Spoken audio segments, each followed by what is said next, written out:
Hello all. Today we're going to open up Imperial Struggle. This is a new one that just came out from GMT Games, from game designers Ananda Gupta and Jason Matthews, which are the same team that brought us Twilight Struggle, which I think if you have some familiarity with this, if you don't, go look on YouTube and Board Game Geek. There's a lot of information on this, but this is probably the premier game on the Cold War.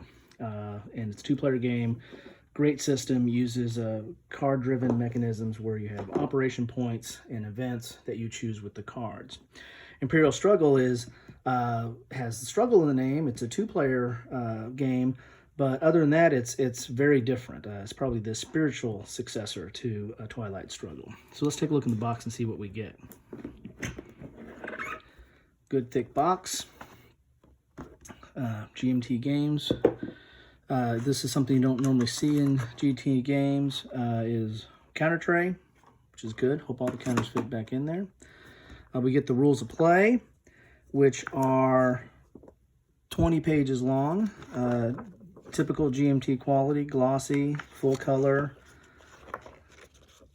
pictures throughout.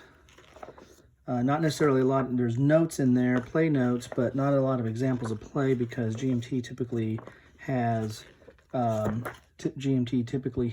playbooks. So here's the playbook, which is going to talk about the setup. Setup's not in the rules of play, it's in the playbook. And it has examples, and then of course historical background in here. And they'll talk about the cards. Again, it has cards like Twilight Struggle, but not necessarily the command points that you use. Those are done with some chits that you use and make decisions based on which chits are available. Here's a player aid, sequence of play, double-sided, 2 of those.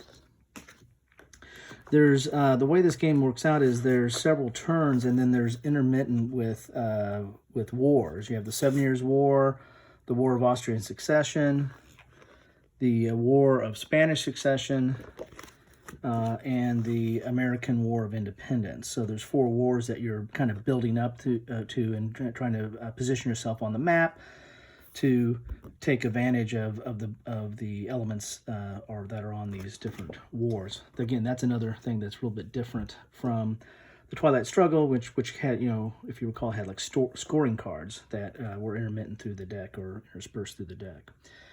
Here are the counter sheets.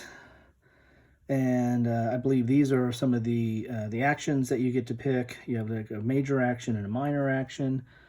Here's some more counter sheets. So we got several counter sheets in here. So there's 1, 2, 3, 4.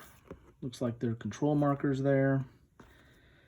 4, and that is it. These are boards that you get for the mats. So this is the French mat, and then the British mat, and then there is a kind of display board, Imperial Struggle event deck, investment tile. That's another aspect that's different in this game. There is an economic element to this game that you're trying to take advantage of during the game or exploit during while playing the game.